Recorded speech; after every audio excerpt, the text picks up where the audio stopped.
Mr. Chairman, I thank you for the opportunity of speaking today. Thank you very much indeed, also for your comments on the substance of what we have discussed. And finally, Ben Ferencz. What are you Microphone, doing? please. Am I? I've just been informed that I've been drafted to say something, and you'll be happy to know that I will not go into any of the problems which you've been dealing with, because I hope that you will settle them all. And when you come to the review conference, you'll present a package which represents the consensus of this body, which has been dealing with it for 10 years. If you don't do that, I'm afraid they'll refer it to another committee. And somehow I have a suspicion I may not live all that long till you get the end of it. So I will confine myself to only one simple point. A decision was reached after World War II, where I fought as a soldier, and I know all the horrors of war, and I'm sure all of you here do. And it was a radical transformation in society in which warfare, which had always been glorified in the past, was condemned, not as a national right, but as an international crime. And that decision by the International Military Tribunal, and I was there as it was read, is being followed up by what you do here now. And you finally in Rome, it was a miracle of achievement, that finally an international criminal court was established, and there it was. Aggression is a crime, but no court can deal with it. That is rather sad, and it's not a very fitting tribute to those who died, about 50 million people, trying to stop war making. So it comes to me now, you're working on it, and I wish you the best of luck, and I hope you'll do under the able chairmanship of our friend Christian Weinwasser. But I cannot avoid the thought, what happens if you don't? Suppose you don't reach agreement. Do you continue, after all these years, 60 years ago, it was affirmed unanimously by the General Assembly of the United Nations, which affirmed the Nuremberg Principles. You still can't do anything about it? That seems to me too absurd, as well as too sad. So I come up with an interesting thought, which I leave you for consideration. In the event everything else fails, what do you do then? My own feeling, it's a personal feeling, I represent nobody, no organization, nothing. I represent myself and suffering humanity. Just cut off the second sentence of paragraph 5, which was inserted in Rome because they couldn't reach agreement. They said aggression is a crime, but we can't reach agreement, so let's put it aside till certain other conditions have been met. Many people hoped, those who believe in power and not in law, that the conditions would never be met. So far, they've been proved right. And the result is that any aggressor who wishes to commit a crime of aggression is at liberty to do so without any fear. There is no deterrent effect at all. If, however, you eliminate the second paragraph, which was put in as a precaution just to keep the Rome Conference from collapsing completely, and it was a wise precaution, if you eliminate that and go back to your previous status, you had a statute which I think certainly and fairly represented the interests of the principal considerations here, I think, which the French delegate was expressing so cogently as I walked in a bit late. I'm sorry about that this morning. We're trying to balance the position of a need for an independent tribunal with responsibilities which the United Nations Charter fairly or unfairly gives to a certain group of people to maintain the peace. This is the problem, balancing the two. You had it all in balance, except for the definition of aggression. I personally sat in this building for 28 years and listened to them debate the definition of aggression. And finally, they reached a consensus definition of aggression in 1974.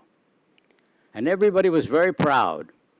And I think it was in this room that all the members of the special working group stood together, and the chairman very kindly invited me to come and sit with the group, although I was the only person in the audience there. Now we have very many NGOs, it's wonderful, and asked me to sit with the group. And it was a consensus definition. It was a great achievement. And then I've heard 1,000 times there's no definition of aggression. What do you mean there's no definition of aggression? It was good enough for Justice Jackson and the French and the Russians and the British at the International Military Tribunal, and it's been good enough for the Tokyo Tribunal and other tribunals, the International Law Commission, and it's suddenly not good enough to allow legality, a fair trial, nulla pena sine lega, you want to talk in foreign languages. You don't need any more definitions. The judges are quite competent to look at the precedents and look at the history and look at all the treaties which have been enacted and reach the right decision. There's an excuse you're using for not going forward, or you're falling into the trap of tying yourselves up with that. So they said, get a definition. Well, you have a definition. You don't need it. The relationship between the Security Council and the International Criminal Tribunal, very delicate political problem, admittedly so. But it was more or less solved. You gave all the power away to the Security Council in Rome. Many of the powers, almost all of them. You lived with it then, why not live with it now? So I come to my basic point. If you eliminate the second paragraph of Article 5, which says you can't act on this crime, you don't have to change anything, nothing. Now, of course, all the things you're talking about, clarification of Article 121, whether it's Section 3 or 4 or 5 or whatever, very fascinating, very good. Leave it for professors to deal with. Leave it for the judges. You don't need it to go forward. I ask you only one little thing, and it doesn't take away anything from any interests which are already in the statute, and that is allow the court to deal with the crime of aggression. It may be that the Security Council will never touch it. They'll put it on the shelf, as has been pointed out by Portugal and by others. The Security Council doesn't like to call people with aggression. They might be called that themselves. So they put it aside. It may be that they will not act on it, but what has been the effect? The effect has been that a potential aggressor sees he might one day be tried. That is a deterrent effect. And if you don't think so, ask Mr. Pinochet. And if you don't think so, read the secret minutes of the London conference when the leading general says, I'm not going into Iraq unless I have a legal opinion. I don't want to be sitting next to Milosevic. And we have it there. And we have it with our colleague here, Elizabeth Wilmshurst, who walked out and said, can no longer serve a government which is committing the crime of aggression. So there is a deterrent effect, even if nothing further happens. If you have no deterrent effect, if you don't open up, take the lock off that door, you are not only not deterring them, you're encouraging them to commit more crimes.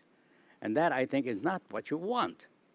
So if you want to get to where you're going, in the event you can't get there by these means, I have a simple solution for you. Everyone can understand it. The court is competent to deal with the crime.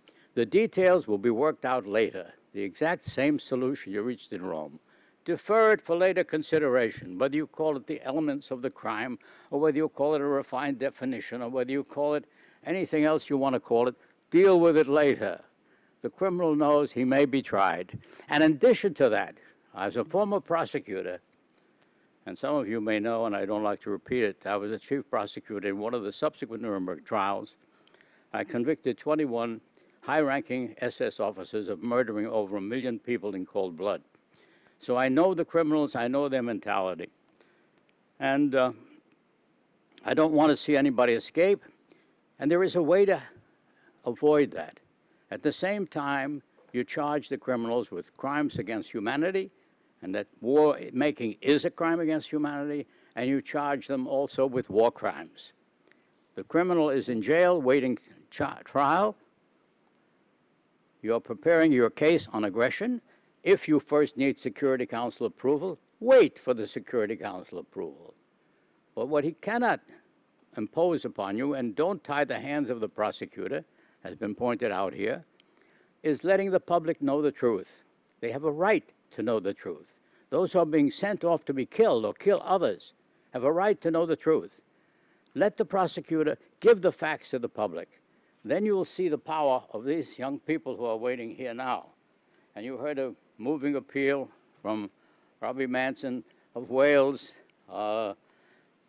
Think of those who have died. Think of the future generations. The publicity in the new technological revolution will move the Security Council. And if they don't move, if there's enough of an outcry, they'll be changed. So it's not that you sit on your hands and the criminal walks free. On the contrary, you uphold the principle of Nuremberg, which was a tremendous step forward. Do not throw that away, or you're going back to pre-Nuremberg days, and God help you. Proceed on the other crimes as best you can, and postpone your other problems for later consideration. You do that, and I will go in peace. Thank you very much. I thank you very much.